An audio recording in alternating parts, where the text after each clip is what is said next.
We begin our session today. Extremely exciting theme and very important session, particularly in the realm of development finance. As we were discussing yesterday in our faculty meeting, this whole idea of uh, profound changes in development finance, which came up in context of South Asia yesterday, I think is relevant from the point of view of wider connect in a global scenario.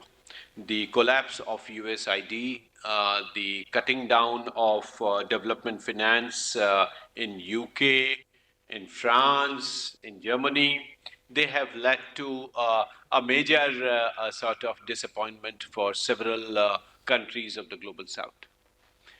But at the same time, the development initiatives of the global south have also got consolidated at their own national level. The new development strategy of mobilizing resources at their own level in terms of indigenizing the growth process and trying to find out local resources for individual national development strategies. The idea of emerging economies putting in their own development partnership efforts is something which is quite evident. India's efforts in terms of extending new concepts of economic development and leveraging the prevalent development paradigms of the growth corridors, identifying right and new growth poles for rejuvenating their economic development strategies in times of shrinking global markets and more trade barriers. There can be no more trade barriers than what today's newspapers have placed before us. So I think we are all aware in terms of how this shrinkage has happened and how this development finance has got squeezed. But in light of that, there are certain experiences that we should not miss sight of when we see our partnerships with somebody like Germany. And I think Germany's leadership in India, particularly not only in terms of quantum of development partnership or assistance or ODA as they call it, is confined not only to the quantum but also to the quality. And this quality of German partnership has got in many new areas in our development journey. There are several important initiatives Germany has launched in India, which are not only a lesson for other ODA providing countries, but they are also a lesson for other emerging market economies as to how new areas and new ways of partnerships may be explored. The areas in terms of climate sensitivity, the areas in terms of social security, the areas in terms of watershed development, new agriculture practices, solar energy and renewable energy, areas in terms of providing further support to state level interventions that are there at the disaggregated level. So huge initiatives are there. Something that Mr. Gant has led over the years as being head of the German Development Cooperation in India and as minister in the German embassy here in New Delhi. He has very rich experience. Before coming to Delhi, he has served in GIZ, he has served with World Bank, and for years has very closely watched the development finance and has very closely seen this as an economist, as a sociologist, and also as practitioner with German government. We have also been benefited in terms of his engagement with the triangular cooperation initiatives that India could do. As you are aware, RIS has done work in the realm of India-German partnership in Africa for implementing triangular cooperation projects. So this has given a sort of huge emphasis on how we are looking at this partnership. Without further ado, let me request our very dear friend, Mr. Gant, to take us forward on this journey and share his perspectives on how he looks at development cooperation and the partnerships that are of importance. So over to you. Thank you very much for this kind introduction, and thank you much for the invitation. I'm very keen. I see a lot of very well-suited and informed people here, and I feel a challenge slightly to attract you for, you told me 30 minutes I got before we're doing question and answers to probably give you an insight which is a little bit potentially different of what you have already on knowledge, and I know there's a part. So let me just try to take up this challenge and take you on a journey. And I would like to do it in, let's say, in 3 different slides, which are building on each other. I would like to start with a little description from my side in a more historic perspective on Germany per se, and why I think as a development expert that Germany is very unique in a certain way compared to other ones.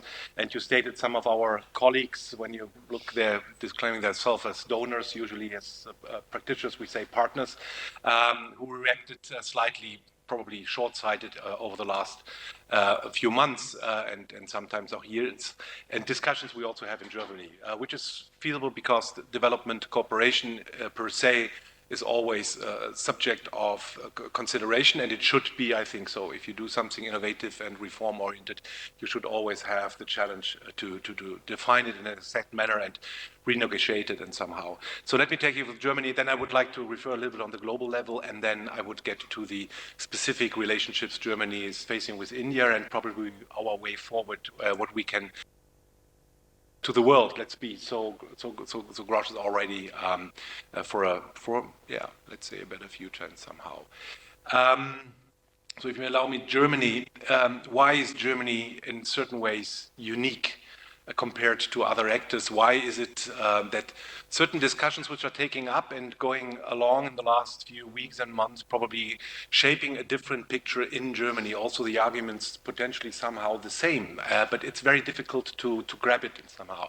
Just short insight for a moment, though, we are in the preparation and setup of a new government, and with this discussion around how you suit a new government and you would like to have it streamlined and efficient, everything, discussions about the different responsible ministries and the different tasks, and also the development ministry, which is a very unique construction now worldwide, is in question.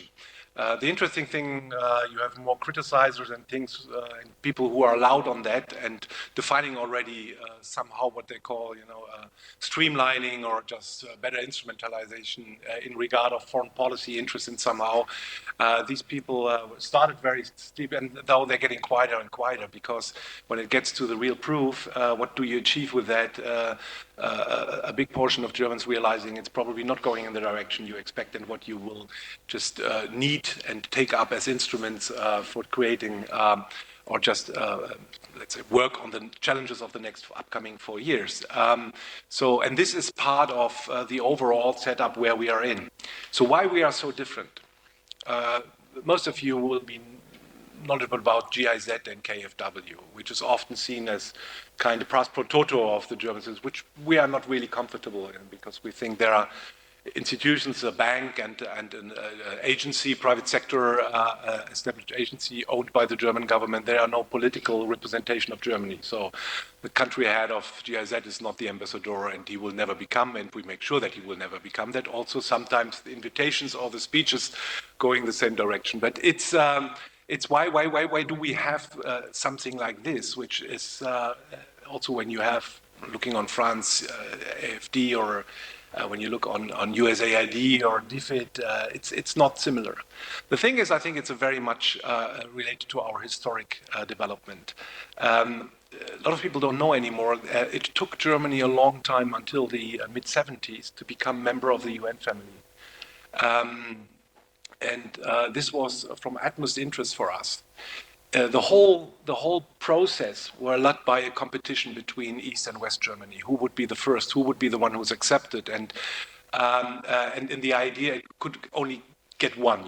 Look on China and Taiwan. You see how the approach is. We were a little bit in the same situation, and this is a time when we just took up in a proper way, building up our growth, supported very strongly by the allies in the West and by the Russians in the East. to raise up and just develop our country to a certain point where we were able to share in somehow. And not only share, but we also strongest interest to establish ourselves again, you know, on the world scale in somehow as an exporter of goods and values and everything else. It was an utmost interest for Germany to do so. In the same time, you had the decolonization in Africa going on, and we realized that somehow that the existing instruments were not placed to cope this challenge, differently to a lot of other countries. So what did Germany do? West Germany in this case. It transformed the existing KfW, which was established to support the Marshall Fund distribution within Germany for growth, to a development bank. So there's a portion within. They use an instrument which existed already and transferred it in something which is in the understanding IBRD-like. Yeah, that's it. It's very simple. So when you look into it, and I constantly work with KfW. I work within the bank, the World Bank, IBRD, and IDER, the whole group. You see, you know, the comparison comes up on a daily basis. And so this is the one thing we did on the banking side. And one of the biggest first engagements, by the way, we had with KfW was slightly in India. It was the first big infrastructure project we did with KfW as a development bank. And the second thing we realized we need an agency, like you would say UNDP-like, somehow, or a little bit broader than that one, not just sliced in different pieces like the UN system is. And this was the founding moment for GTZ. And we even had, you know, like the UN system, different other systems in place, the DED, so-called, now invent, Duisberg Gesellschaft, things like this. We went a little bit the same pathway to do that. And this was necessary to take up with all the other international actors who could make use of the international system, what we were not able to approach because we were no shareholders of this whole thing. The whole thing somehow shifted and changed in '73 when East and West Germany became members of the United Nations, and shortly later to that of the World Bank Group and the IMF. But we kept our system running.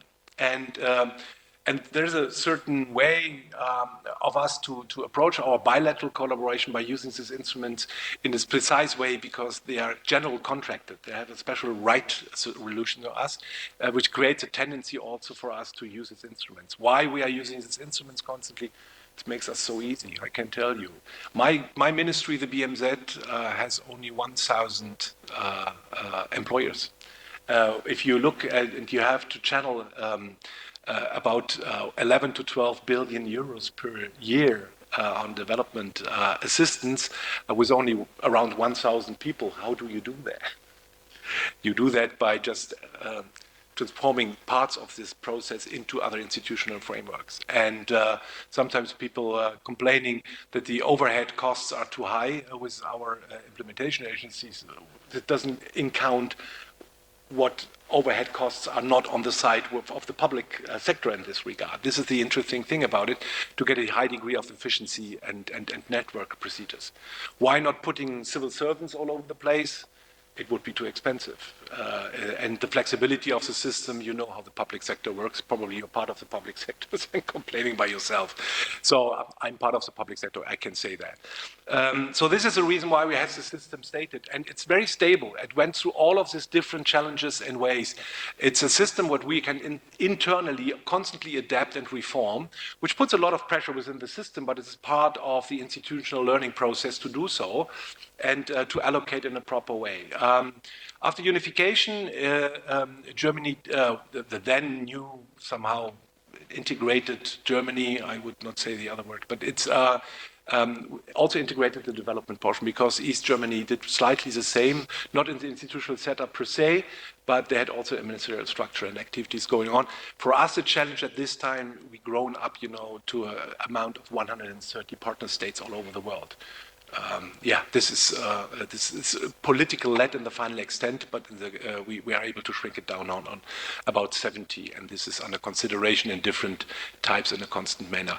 So this is what creates Germany. So the whole development concept is part of our, you can say, fabric, because it creates the internal opportunity very strongly linked to the overall of our efforts in private sector development, answering climate change challenges, answering on requests, just fighting poverty, reforming health sector and some others. We have these instruments in place, and we are able to react on certain demands very fast because the capacity which is in the system embedded on expert level, a lot of you probably know when it's there. It's not always high standard, I would say, but this is, what Germans are always. They're not heading for the elites, they're heading for the average, which is one of our miracles why we are so good in engineering. If you only have the elite there, the high costly guys who are very innovative, how would the car run? That's not. You need all of these really good, educated, well-placed people who are working on the daily business on something which are out, keep it running and somehow.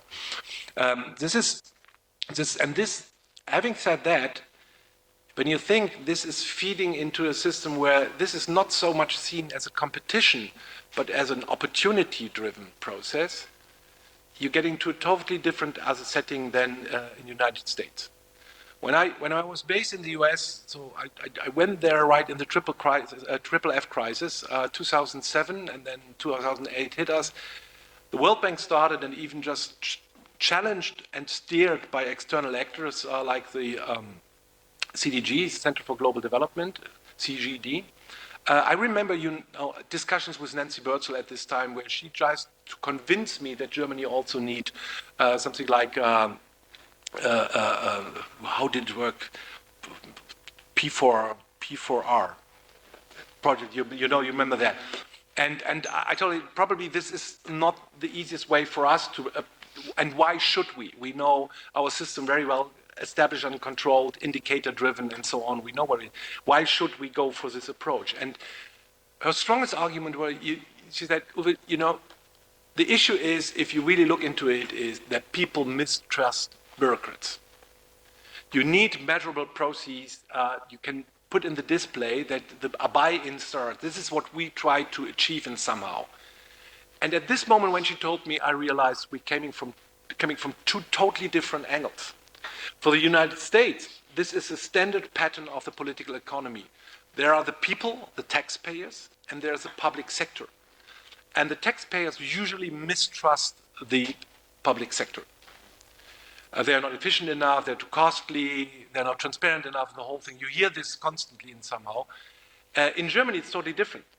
People are delegating issues and problems they don't want to take care of on a daily basis into a slightly, I wouldn't say well-trusted, but into a slightly trusted public sector, keeping him accountable for just, in the final extent, an acceptable output at a certain time. It's a very different way how to perceive. And if you look on this atmosphere at the first run, you see how easy it is in the United States to make the case to get rid of USAID. And it's a very internal thing. It has probably nothing to do with the world outside. What we are having now, big issues, the big challenges we're facing. Is it interesting for Mr. Trump in somehow to address certain people in Zambia on the AIDS program? I think no. But the interesting thing is he is just addressing his internal political economy in somehow in that he's the agent of change in a misconducted, misled system. This is what he's doing. And USAID was easy, and let's say the word was easy to slaughter. And now they're perceiving they're going with others. We don't look on the other ones, but when you look on the health sector and the education sector in the United States, they're repeating the same exercise. So it has nothing to do with us. It's only for them internally. For us, Germans, in the moment where we are staying now, everything is about the other ones. Everything is about the outside. Because in the inside, somehow, we are properly stated, you can say so. We have strong political discussions, but on the other hand, what we see more is the external shock, which hits us in some way, and how can we keep our place? And specifically in there, going for a positive connotation of discussion, what do we gain in regard of our potential to strengthen again European integration? Because when you look over the time period, we went very step, as long as we had in mind that we need to have this also as an instrument for gaining, in the final extent, the united Germany, that is our strongest state goal, then we lost somehow track, and somehow I would say so today, and not really replace this one. But then now we're coming back to the state that we understand that only a unified Europe is able to answer all of these challenges. And I don't necessarily mean only the security, but it's also all our civil. What is our placement? How we conduct trade in the final extent? How do we see social justice in a global way, human rights, and so on? It's only working in this one, and we always have this one guy, a little bit to the east, who's now doing everything to somehow dislink himself. I don't know. And this is typical Europe. You have to focus on the discussions to bridge these issues. And the FADEX are one of the strengths. So this is where we stay now. So I'm really looking forward that Germany will stay in a kind of continuity. How we did it in the last 40, 50, 60 years, and somehow developing slightly our positioning by at the same time losing power in the idea of, singular, sovereign, state-owned power. This concept is not applying to us anymore in the way how it used to be. And this had slightly reasons who have to do with us placed in the European Union, and at the same time has something to do with you. Players like India, Brazil, Mexico, the rising emerging economies worldwide, per se and per definition, will put pressure on us in getting a relatively somehow less privileged position in it. And this is one, I think, of the big challenges for us to understand this new setup where we have to figure in. This is a constant discussion. How do you frame, how do you place yourself to be relevant, but also understanding that you can't be and you should not be anymore the leader of the gang. This is not what we are supposed to anymore. And this shift slightly in just stepping back a little bit and listen more than talking. Totally different of what I'm doing now. Listen more than talking. This is something what we haven't learned over the last decades. But I think we slightly stay ready to get through this. Why I'm saying so? I think because the global environment is changing. And I'm not looking only on this slide last 3 months. I think my thesis always, there is a slightly of a kind of a occupational, what can I say, strong strength? No, it's domination of the present. So whatever it happens to us in the moment becomes the most relevant thing for us, and we just try to connect all to this moment we are in now. But when you step back a little bit and take a nap and a good coffee and look on the whole thing and let the whole day, week, months go, you see, no, this is not the most relevant moment for just framing my future. This happened probably a week ago, and let's go back to this moment when this happened. It's what we're now looking, we are struck, and it's a high degree of uncertainty and insecurity, but honestly, to be very, hits us all. The interesting thing with global crisis, it's not a single one, which only hits a certain region, which is staying alone with this issue. This is now a global challenge, which is one of the potentials within, because it leads to constructive dialogues we probably weren't able to have beforehand, because there were no pressure to have it. Sometimes probably we need that, to open the mind a little bit and the box and just focusing on what you would like really to have. So I look on the longer scale, and the interesting thing is when you see along the development pathway, things became better in a constant manner for quite a while. And when I mean quite a while, I mean decades. And when I started to work in the subject, I studied first on these issues, and my professor was Uwe Holz. I don't know if anybody knows him. We are all we always the two Uves when we show up. Sometimes he's still alive. Very happy about that. He used to be the head of the development committee of the German Parliament for over 20 years. At the same time, he was a lecturer at the University of Bonn. So I had the privilege to go and have my lectures with him. So I was trained, by one of the biggest development experts Germany had at this time, and still have. As I said, he's still active. The thing was, we were just facing a slightly developed or grown system of fragmentation and lack of consolidation, which overwhelmed a lot of the partner countries in a certain way, by exporting systems and giving them the chance either to swallow it or to leave it in somehow. I think in this time, a lot of things went not really well, which also framed the thinking about development cooperation, the third way, which lasts until today. But then you had dynamics, and I remember as one of the most important kind of disturber of the existing system was the international debt crisis in the late 90s, early 2000s. There it became absolutely clear that the existing system, it's not sufficient to address the necessary structural shifts and changes in the global manner, also breaking down to certain different countries. And it just, this reflection on that, the political debate on that, to get, actors also with like the IMF or the World Bank to a totally, not a totally, but slightly shift of their process, was something which opened the space for something what we are today built on. And you mentioned it already in terminology. This was the moment where everywhere on the world, the development strategies, the country-owned development strategies started to grow. I wouldn't say that there were no countries who had it in somehow, but it was not a usual thing. The way how budget cycles was conducted was not in the way that you had a holistic planning process. And we Germans, I can tell you at this time, we were very, very somehow nicely received when we came, because we had it. Our budget system doesn't allow budget allocations without the holistic plan and all the content. This is grown, out of histories of decades of administrative work and budget allocation, parliament decision rights on that one. So we had it in somehow. And I were leading a little bit later on, at this time I was head of minister's office, so to start the whole initiative. And then I went to a unit which were leading quality assurance on PRSPs, on poverty reduction strategy papers within the countries.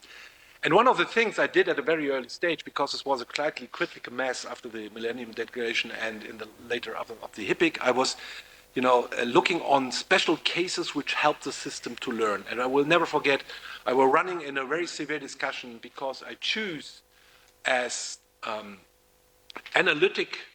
countries with an analytic approach going on was Afghanistan and DR Congo. And everybody told me, are you crazy? These guys are going to fail with just building up their strategy. I said, perfect, be my guest. The question is not if they succeed or if they fail. The interesting thing for us as a learning system is to understand how they do and how they probably could do better. What are the issues within? What is the partner of these different stakeholders? How strongly they lead by themselves? How is the fabric in a political way done in the country that the ownership is there? How are the parliaments included in the whole thing, or is it top-down execution? What is it? What is it? And we worked on these issues, and it was a kind of, it's sometimes sad to see how it's not working to the better, but it's wonderful to see how you slightly take out of the system these lectures, these lessons, and then feed it into the system. And this made us very, very knowledgeable in that one. And for Afghanistan, I later on served as head of cooperation in Afghanistan. I will never forget, that all of this experience I gained in the collaboration with Afghanistan on the national strategy at an earlier stage helped me to get a better understanding on my role later on as head of German development cooperation. And even one of the most interactions in gravity was we had a bilateral trust fund there, the largest one worldwide, placed with the World Bank, but placed not in Washington, placed in Afghanistan. And I was board member in this trust fund. So to have this policy dialogue going. So if you look on that, so the world just added up layers and layers of constructive manner. So I mentioned, Millennium Declaration, I mentioned HIPC, I can go Agran, Busan, you're probably aware of our effective development cooperation, and I always look into it. Also, it's not anymore common to quote it everywhere, but it's there, and I remind my system even from while to while, please be aware, when we're looking on triangularity, on efficiency, whatever, where do we get it from? We have a reference where we don't quote it anymore, but it's in the systems better than. And then you have the SDGs, which, I have my own opinion, about that. I got just a slightly hard call of my state secretary in the elevator later on. I didn't like them so much, but it was not the SDGs per se, it was a way how they, again, just sliced the system in different pillars and silos instead of a holistic development approach. And now I'm looking forward, with all of disruption, what we are facing, what's going to happen in 2030 or on the way to 2030? Because we have to answer these questions now. And in 2021, and you have the SDGs, you have the Paris Declaration, and you have the financing for development strength. Now, where do we go now? This is really and it's hard, it's difficult, but the interesting way would be how do we take it up as a challenge instead of seeing the hindering momentum. And what will be our answer to one of the most important stakeholders of the whole dialogue who decided not to be a stakeholder anymore? This is, and can he stay with that without losing tides and tensions? What is steering the whole thing? The domestic perspective politically, or is a global responsibility dimension? Interesting thing now, and now I get a little bit further on that one, is when you compare 2000, I say 2000, but the preparatory always starts earlier, so 1998, but don't go in. If you compare 2000 to 2015 to 2030, you can't go a copy and paste. Why? The world changed tremendously. And when you ask for how did the world change tremendously, from my point of view, to the better. It changed to the better, not in regard that our climate change challenge is lower, that our social, that peace had, this is not to the better. To the better, it had the setup what we are facing, the degree of qualification within the system which can just lead into a constructive dialogue, the elites within the countries themselves, in their own opinion, what they would like to influence and interfere in. This has grown over the while. At the same time, the gravity of what certain specific stakeholders who used to run the show, and I really reflect on myself as well in the so-called G7, has declined their influence in somehow. It's an issue. If you're starting with a strong position and you're losing place, it's a challenge for you. But if you look on the old setup, would it be feasible that, or better if you have more partners on the table who look on this from the same? I would say the later one is the more interesting for me. I don't want to rule the world only by just having a privileged position within. I think this is not working out in somehow. So this all has changed. And when you look from a slightly, and I don't want to be arrogant, but it's as a development expert, you always look on who is doing how. Yeah. When I look, for example, how India did in somehow the G20 and made use of that process in a certain way, how Brazil is now proceeding. This is tremendously impressive. There are a lot of loopholes in there when you can criticize and criticize. And that would be in the German declaration steered by them would be the same. If you look into and tear it down, you will find something. But the overall exercise in just bringing everybody together and somehow in keeping track on a global challenge agenda is good.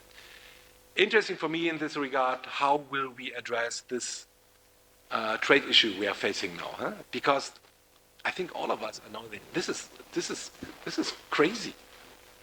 It's not crazy because it changed existing. It's crazy because it's so disruptive and destructive. Who would like to do that? Of an external perspective, no, you don't. So this is where we all look very critical on it, and where we all sit on the same side of the table in somehow.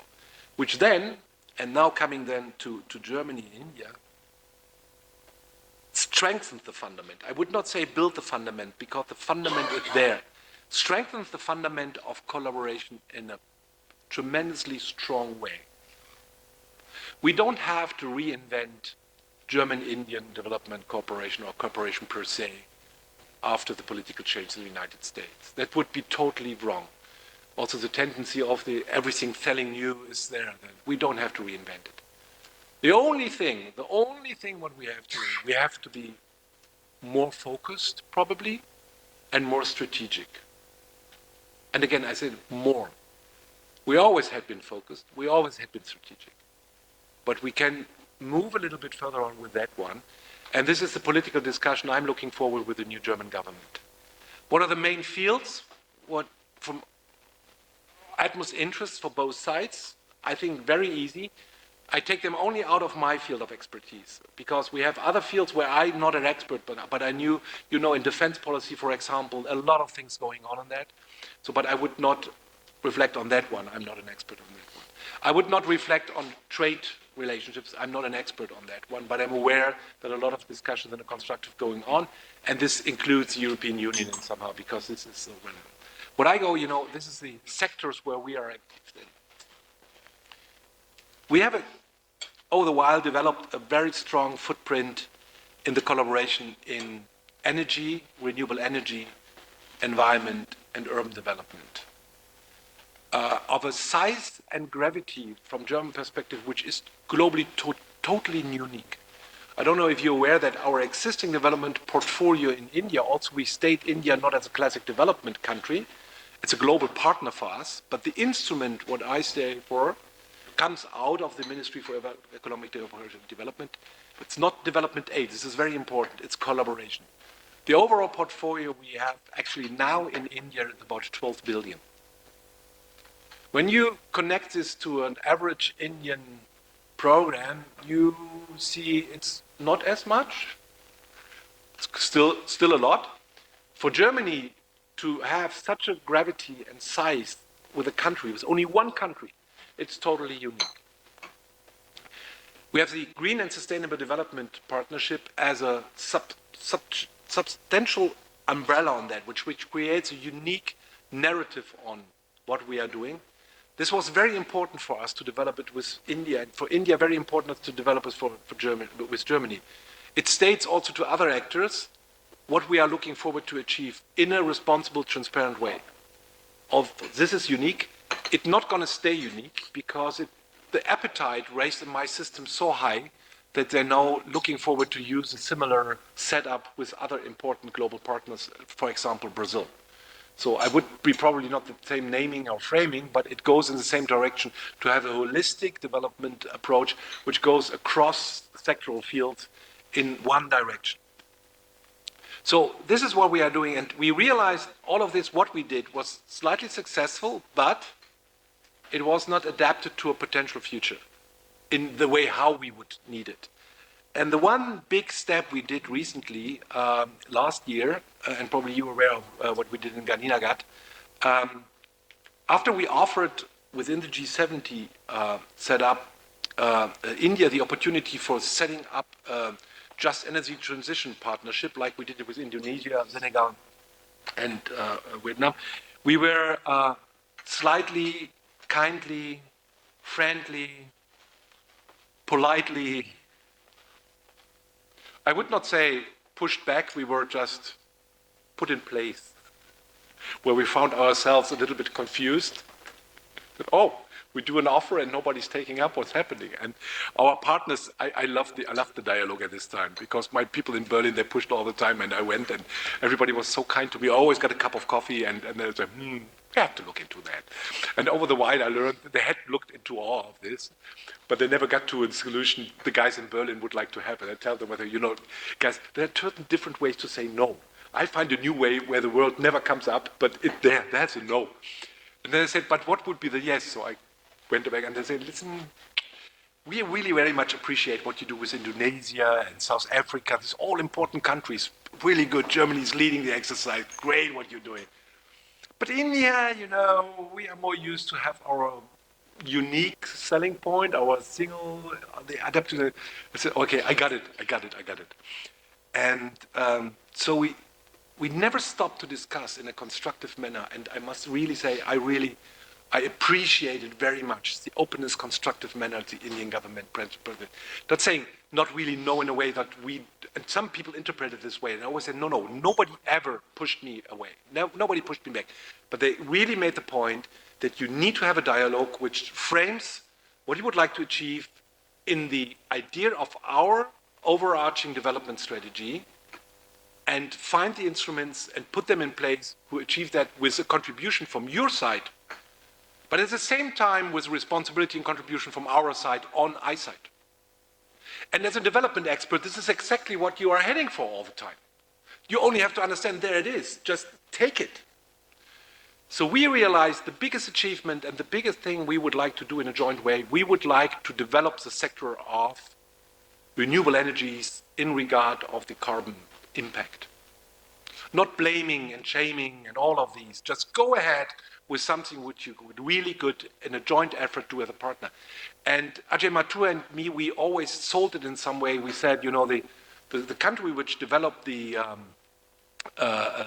transition politics in its own field, and it took us over 90 years, I can tell you guys, nobody would like to copy and paste this approach, but the Energiewende, we call the transition, together with a country who's looking forward to have the largest Energiewende worldwide, and really also buying into that, but defining its own speed, defining its own measures, defining its own ways. These would be perfect partners. Technical innovation, once started in our country, is now shifting to India instead to China. And this is voluntary. We would like to have this. So we built up that one, and we have a strong partnership. This morning I was again with the MNRE. We're now working on the steering group for the new created platform. And this platform, one thing I said actually when my people started working on that, they came up, if we do something, you know, the minister is coming with the delegation, the whole thing is, what do we pledge? And I said, simple said, I have the number for the pledging. And they said, how do you get that? Did you talk to the budget guys? I said, no, I haven't talked to the budget guys, but I know the number. And they said, what number is it? I said, it's easy. It's a zero. It's a zero. And they looked at me and said, what we do? The question here in this regard is not how much money we bring to the table. The question is here, how much capability and capacity for network building, for attracting private investment from the outside, how do the matchmaking. This will cost us money, so you can factor that in. But this is administrative money we bring with a structure, not as a pledging. India is not asking for money, guys. And we should not offer something what we are not asked for. It's not what is needed. And it's running tremendously great. Second part, as you already mentioned, is, and we should really go on with that and probably also accelerate. I always, I'm always kept hostage by administrations, and I'm kept hostage by two administrations. I'm kept hostage by the Indian administration, and I kept hostage by the German administration. The only difference is the German administration pays me, but this doesn't make it better. I can tell you, it doesn't make it better. In the way how we perceive and really scale up and be faster, because the political commitment is totally strong between two partners to elaborate and get stronger on triangularity. Why do I believe in triangularity? I believe, and you know that with discussion we have over quite a while, I believe not as a German representative, as a development practitioner, I understand that all what we are doing constantly is learning by practice. I do this every day. Sometimes I'm failing a little bit and try a new path, which doesn't mean that I have to question whatever I did. But the interesting thing because if you go on risk management, if you go on reform, means you have to take up the challenge. Constantly. You never know what's coming out on the final end, but often you're surprised if you do the input in a proper way, steer it to a strategic path in partnership.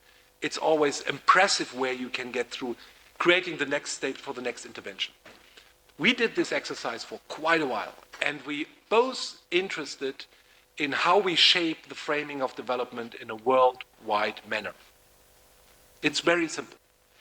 This is the reason why we should go forward with triangularity. And we had already succeeded in 5 projects by size, money-wise. That's why my people sometimes pull away a little bit, saying, oh, this is not really... If you have a project type, you know where you go for one action for 350,000. This is in my world, it's not a lot of money compared to the work you have to put. But here, it's valuable because it's really connecting the dots in between. And as we have a network internationally, from a historic perspective out, I told you right in the beginning why we have this still and why we protect and maintain this. This is where we have it. So this is the second. And the third and final one, beside of all these important things by e-mobility and somehow connected to German enterprises and so on, is social development. And what doesn't mean necessarily that we step down really in India to the substance, of poverty reduction strategies and papers and practice and projects, because this is something which we are in India, we are not in sub-Saharan Africa. It's to get this clear. It's part of the core responsibility of this country.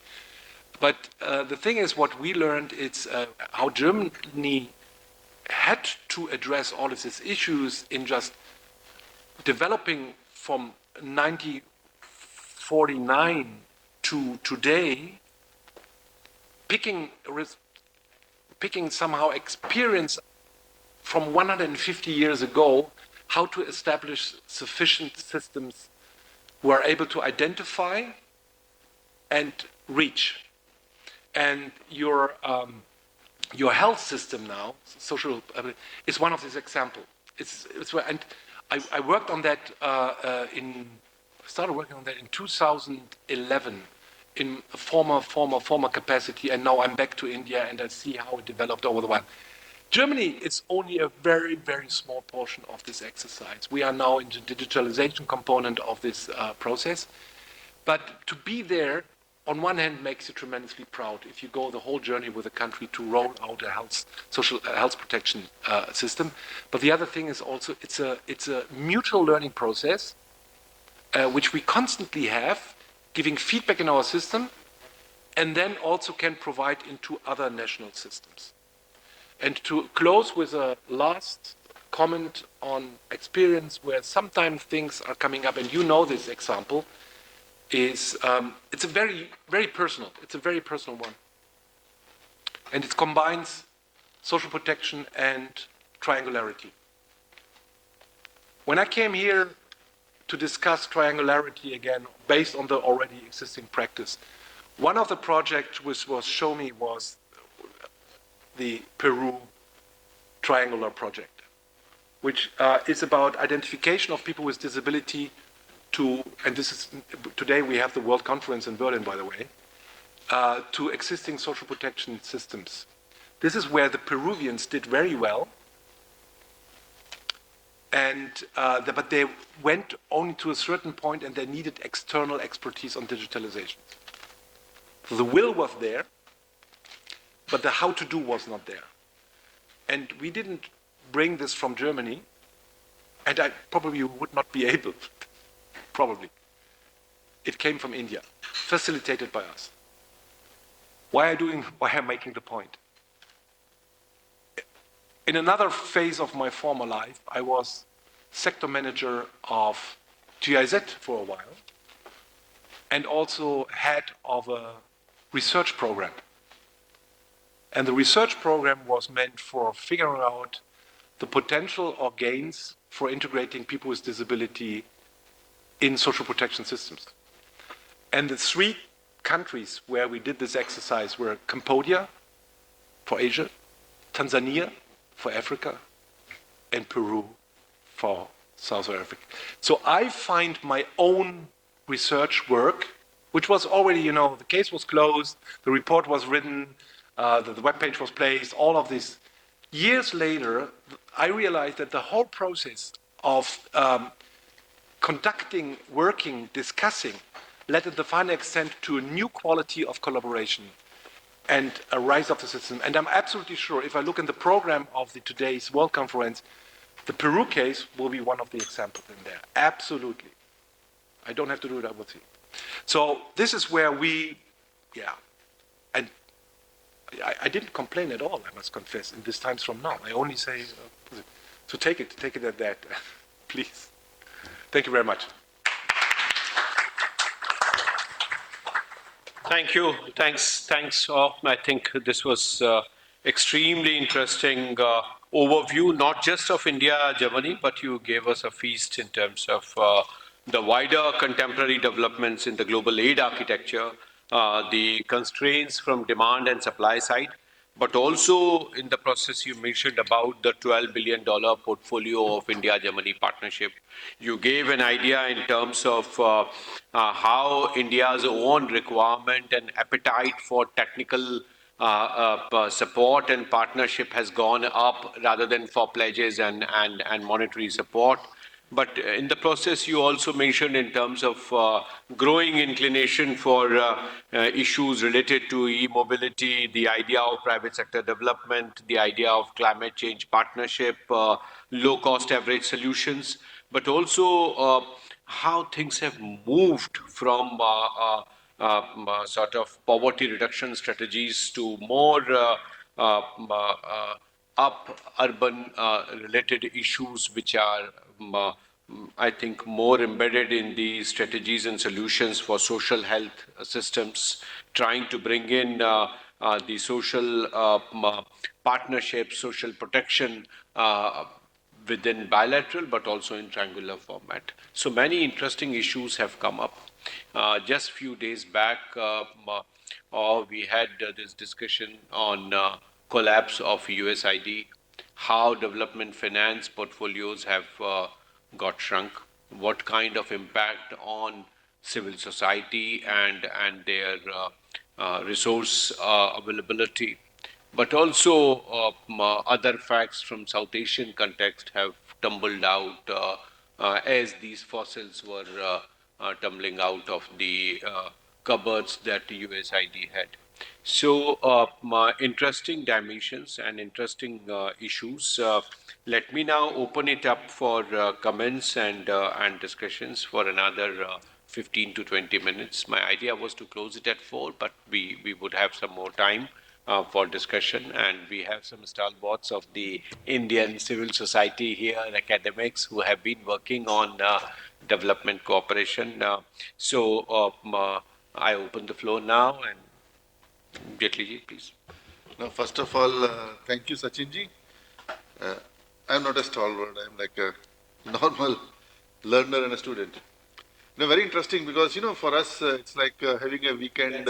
That's a definite test of being a stalwart. No, it's like for us, it's like a weekend, you can say, treat. So that's why we attend RIS meetings, that we get a lot of theoretical input also, along with practical touch. And I was especially interested for your conversation because yesterday only, actually I'm Harsh Jetli from Vani. Vani is the national platform of Indian CSOs, just like you have Venro. We are Venro's counterpart in India. So yesterday, having a meeting with Venro on the state of civil society, and there were other CSOs also, other national platforms, especially the disaster of USA, what you can call. One thing which we all miss is that when these institutions, when they collapse, it's not only the financial support which goes away, it's also the technical support that goes away. That is also a very serious problem the world is going to face in future because all the staff from A to Z are being now dismissed. So that technical resource has gone. Whereas when you talk about Germany, actually today if I see, Sachinji, that the relationship, especially even in the field of civil society, is the best with the German CSOs. I touch wood, things are changing very fast, but I think at present we can say that it's a very good constructive relationship between German CSOs and Indian CSOs. We have done a lot of innovative products together. Those projects have been, as you rightly said, replicated all around the world also. In fact, we did one study long back with the FIDC on such innovations. So you will find many cases in which there's some sort of triangular inputs are available. The problem today is that, the civil society is definitely on the receiving end from all the angles. And the angles are not only financial, it's also angle of technical support, the space of civil society, what is enabling environment and all those. And there's a lot of things which Indian civil society and German civil society can do together. As you rightly said, the German civil society has gone through different phases of their growth. And we are also gone through different phases of our growth. So there's a lot of things we can share and learn. So I think that's why I was interested in your talk, and also would like to see that investment on the capacity building of civil society is done by both the parties. Because we generally want to have fruits without investing on the trees. So I think there's time to also invest in the civil society so that in future, if USA type disaster takes place, the major component development can, survive. We are planning for this FFD4 meeting which is going to happen in Spain. So I'll be going to Berlin in June to have further conversation, especially with those CSOs who are German CSOs who are working in India. That's conversation we are having. That how we can facilitate more collective learning process together. Thank you. Thank you. Ruchita. Thank you. I'm Ruchita Berry. I'm a senior fellow at Vivekananda International Foundation and also part of the FIDC Forum for India's Development Cooperation. So I'm so glad to be here to listen to your overview of the development scene and post-Trump administration's ingress. And I'm really glad to hear your views that that in Germany considers India as an important development partner. That what we think of is basically collaboration and not development aid. So and secondly, you also talked about triangular cooperation. So in that context, I would like to know what are your views about the triangular cooperation that India and Germany have with Africa. There are three projects currently in Malawi, which is on agribusiness, woman-led agribusiness. In Cameroon, it's um, on potato farming, and then there's another project in Ghana. Yeah. So where do you think we can move ahead on these? Good. Dr. Bhatt, and then we come to you.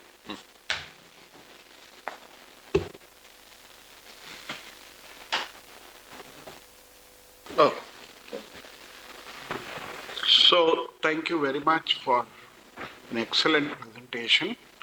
And I don't know how to begin after getting drowned in that flood of presentation. And a lot of ideas, your rich experience of your whole lifetime.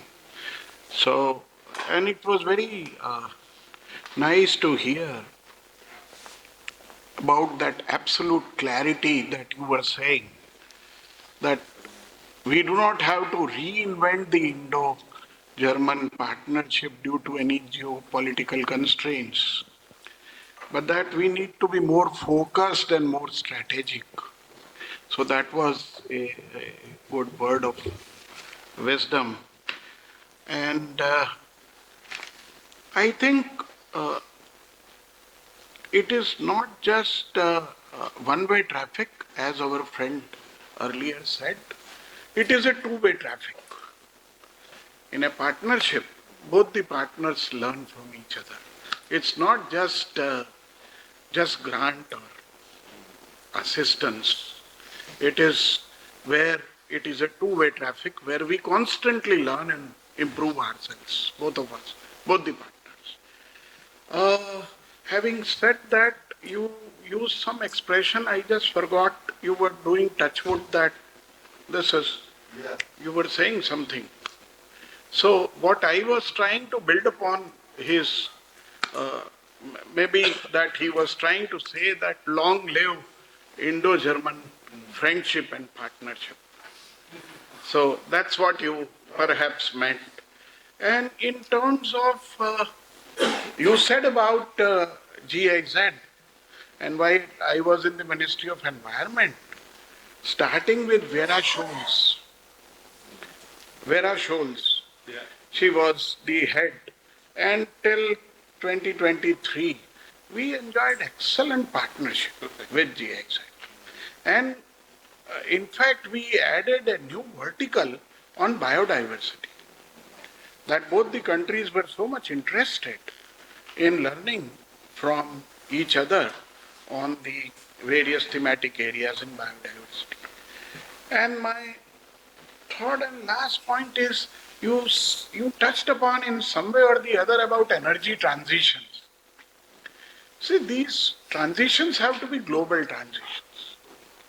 You can't start worrying about intra-country transitions.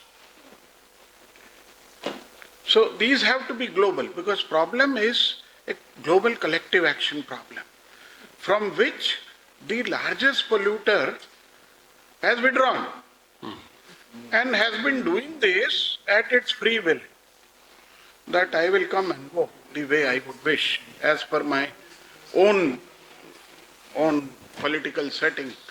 But here, we appreciate Germany's phenomenal growth in renewables, and that you would wish to partner. But we also, as you said, see it in a more focused and strategic way. We are seeing that whole of Europe is falling back into the arms of coal, with little bit of hint of war.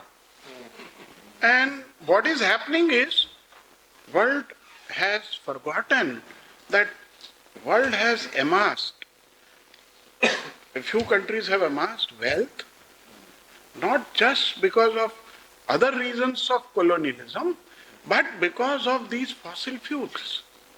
First coal, then oil, now gas. And what is the condition of India, your best partner?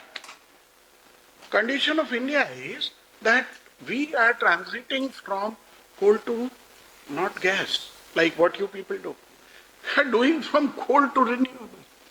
Such a hard choice in which we are putting, lot of inputs in terms of our own exchequers, money and so on. So it's a two-way traffic, and I would end by saying, long live Indo-German friendship, long live Indo-German partnership, and a round of applause to you for your excellent. Thank you. Pratyush, one more. Yeah. Hi, my name is Pratyush. Yes. I have one broader question and one pinpointed question. The broader bit would be, in the post-Cold War period, three guarantees that Germany or Europe enjoyed was in terms of the security guarantee that the US provided, the energy security that Russia provided in terms of gas and oil, and the third would be the market access or the trading relations with China that Europe enjoyed. In your opinion, are all these three things gone? Are they unraveling? What is your opinion on it? And my second point is, apart from the kind of death of USAID, 11 other European countries have reduced their development cooperation budgets. And if you include all these things, the sum comes up to be around $60 billion. By 2027, there's going to be a reduction of $60 billion in the ODA. And I'm not including Australia, New Zealand, and Israel in this. So, and there was also a news piece which said that BMZ is going to be linked up with the Federal Foreign Office. We have seen that happening with UK, where DFID combined and it formed as FCDO. So what are your opinions on it? And is development cooperation is going to be more strategic in nature and less altruistic when it comes to German foreign aid? This is my question. Thank you. Very good. Long questions and number of questions. If you don't mind, one more and last one. So, Dash. Then I keep you hostage in this room until I get to the last. You don't have to answer. Thank you, Mr. Velan, Yeah, for please. excellent presentation. I was struggling to put attention to it because there was some irritation in my eye. But anyway, I got the gist of your this thing. You might be aware of that India, Germany think tank, track 1.5 think tank dialogue. There are two think tanks from India and two think tanks from Germany. We had the last round of discussion in November in Berlin. So it was a full day discussion on whole range of issues between India and Germany, bilateral, the global issues. So what you are saying that all those issues were some way or other referred in those. Stephen was also there in that discussion. He's always there. No, he had an India posting and then he had gone back there. So my, not a question, but just related to what Pratyush just asked. It's not just Trump which has derailed the entire process. There was a sort of introspection by the countries, those who are partners in the development cooperation process, that what new modalities, what are the new areas of cooperation and other things. So renewable energy, mobility, and all these technology sharing, empowering people for greater movement in terms of more core type of opportunities. So how do you see India and Germany jointly contributing to the emerging narratives on development cooperation, regardless of what Trump does or what happens in Ukraine or Russia? There is a organic evolution of the narrative on development cooperation. These are the extra noises to that process. So what is your reflection that India being a leading country from the global south and Germany having which is unique experience of development cooperation, where do you see the future for both the countries to work on this issue? So you all rescheduled your Sunday appointments? No, honestly, I have to fly to Germany tomorrow at 1:40. So good chance for you to get to bed today. Yes. Role of civil society for development. This is, how can I say? It's not a challenging issue, it's a difficult issue. Because civil society, there are even about the wording, there are different ways which understood, where it led through, what it indicates, what it triggers. And I only can speak for the German side. And I would not judge on anybody else, but honestly, I have to do this on a constant matter. Because, probably you're aware of, Germany is a cooperative state system. You have any idea what it means? The interconnection between private, public sector and all means is very strongly developed. And I don't know if you know how support for civil society organizations in development cooperation is challenged in Germany. Channeled.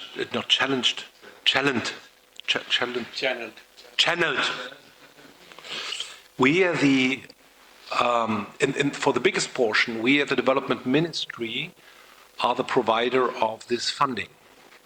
But it's very important to understand that we are not the strategic anchor point to develop what they do. So I always, and I even try to educate my younger colleagues within the ministry to get the right balance to stay away and to be close if necessary. The stay away means, and this is probably my privilege because I started my career in parliament administration, where you learn what it meant in a democracy to work where the parliament is in the lead. So the sovereign makes decision and the executive branch has to follow. The money which is granted for civil society, either faith-based or non-faith-based, the political foundations, is decided by the parliament.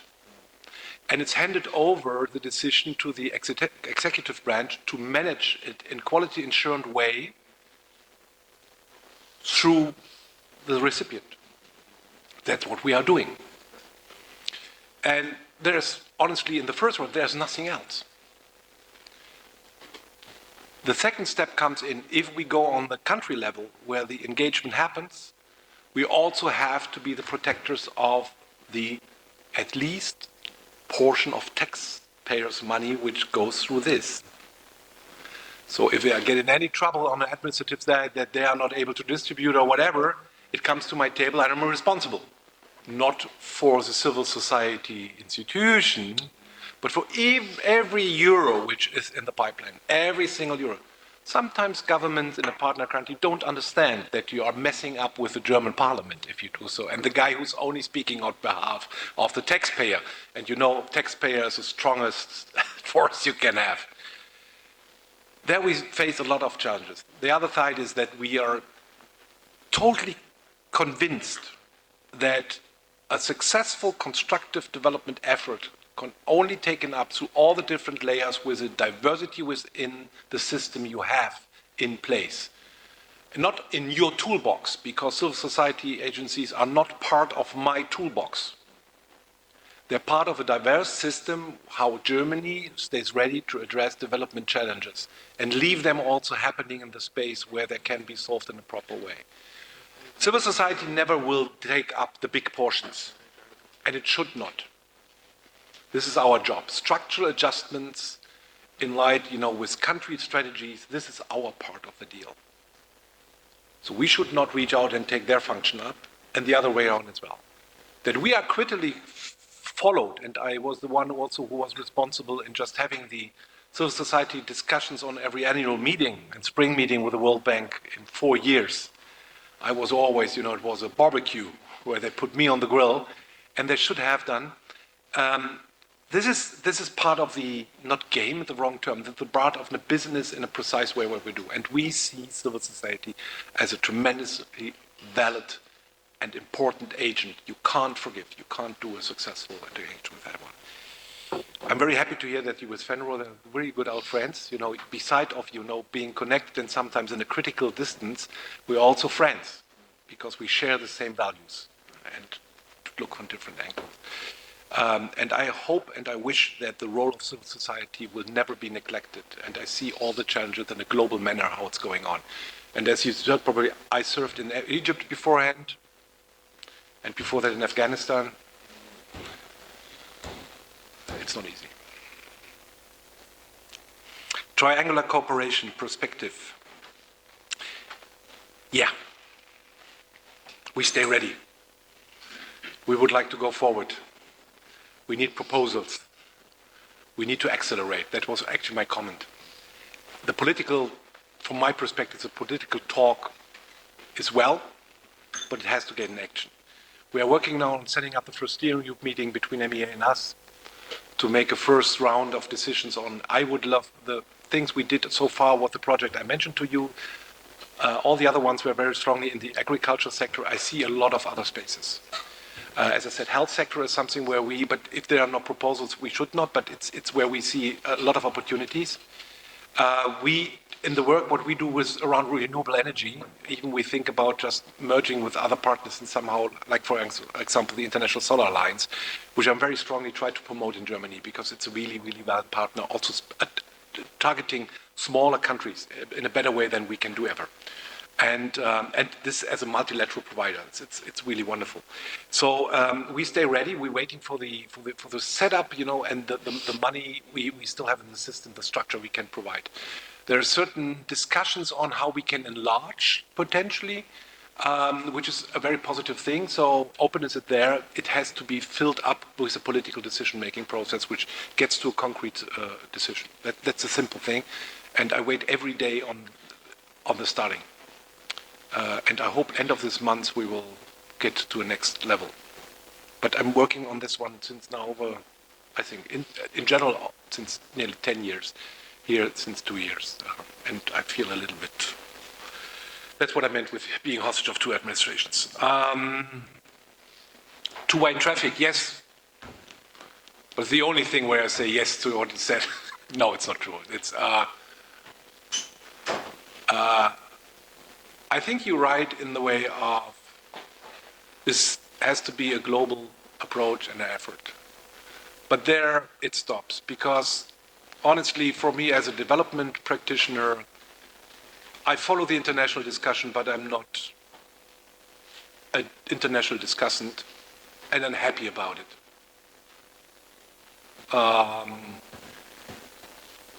But from interest for me, as an operational of things, I go to Jharkhand or I go to Odisha, I look on the living conditions of the people on the ground, I look on the environment impact, I look on the economic challenge, I look on the income side, I look on the labor market. I don't need any international discussion on that one. I look on the situation there. That's my starting point, full stop.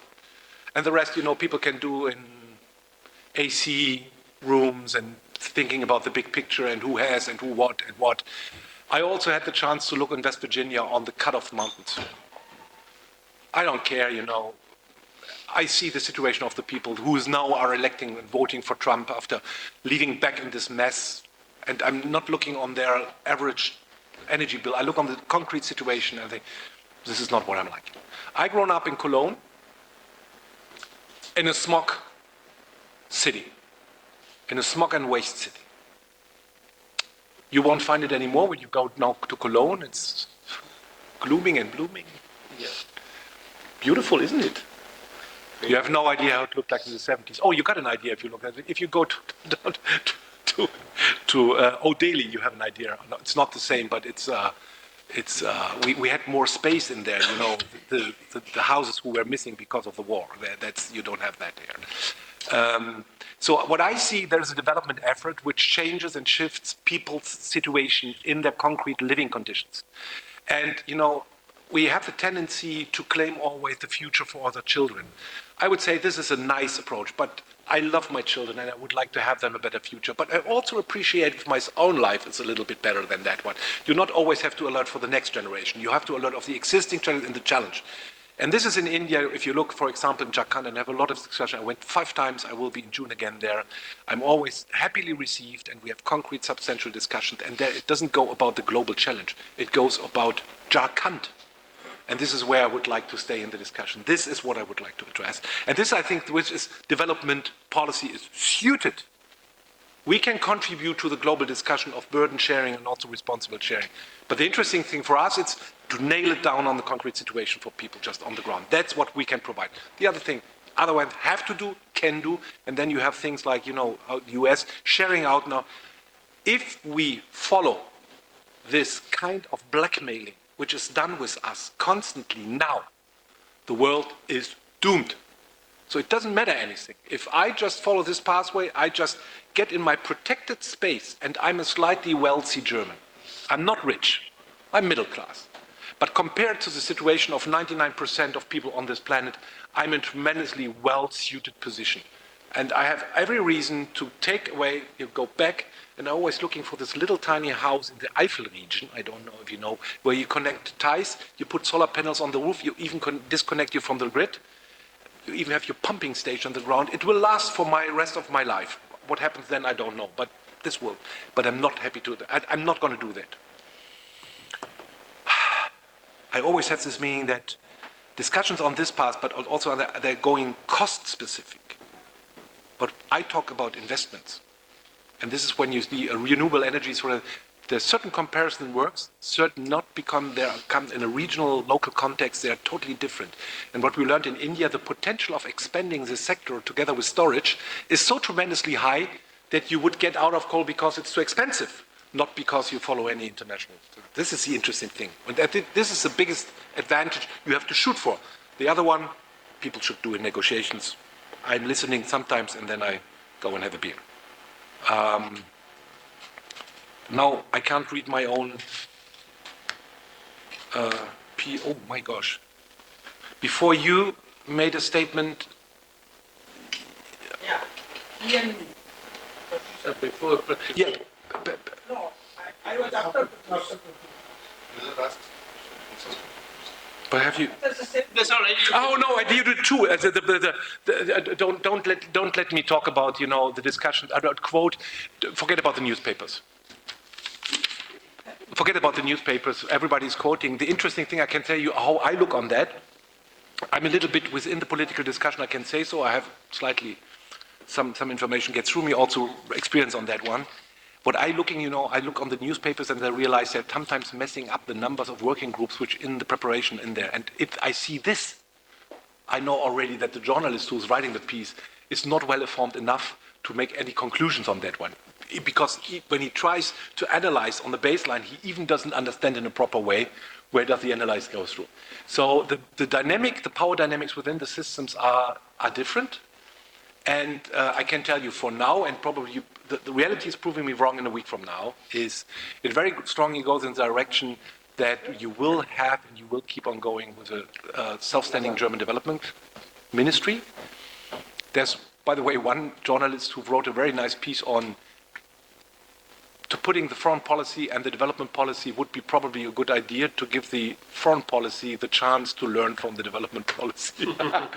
But this is, in the usual battle we have, the diplomats against versus, I don't say against.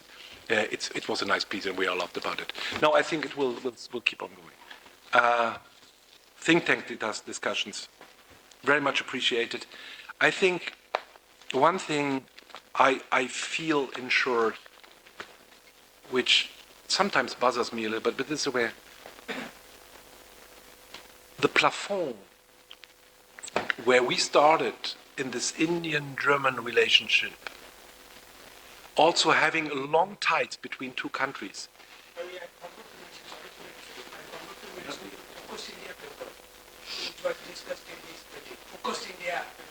Oh, this one, yeah. Yeah. But this is actually the thing. I think what we are on the way now is we redefine our collaboration. That's what I would like to go. We redefine. And this is the important thing.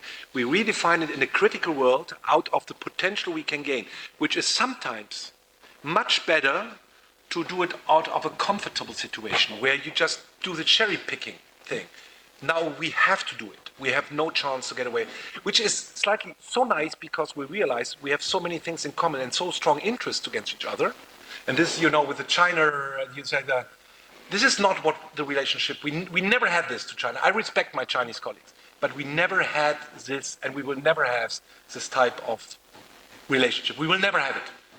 It will never become so close. And this is with India, it only needs, and we need to broaden it in Germany. The Germans need to be somehow educated stronger. And last comment, that was only never forget the question, what can they bring together? look on the demographic situation. India is rising up with a tremendous potential, getting all the capacity we were used to in the 60s and 70s. And now look at us. We are an aging and very knowledgeable but getting tired society who's still now keeping up getting migration better organized on that one to survive. Be nice with us. Huh? Thank you. Thanks, Galan. It was a very, very interesting conversation. Thanks for exhausting all the points that were made, and thanks for your response. I thank all the participants who are online and those who made it possible to join us here in person. I'm sorry, Sapna, we cannot take your comment that you are observing on online. I thank everyone for joining in today. Would request my colleague, Mr. Atul Kaushik, to present a token of appreciation to you and making this effort today. So please, Atulji.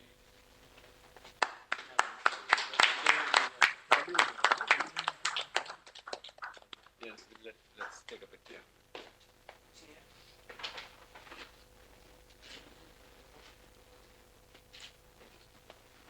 And there's a nice print. Oh my gosh, this is beautiful. Yes. Oh,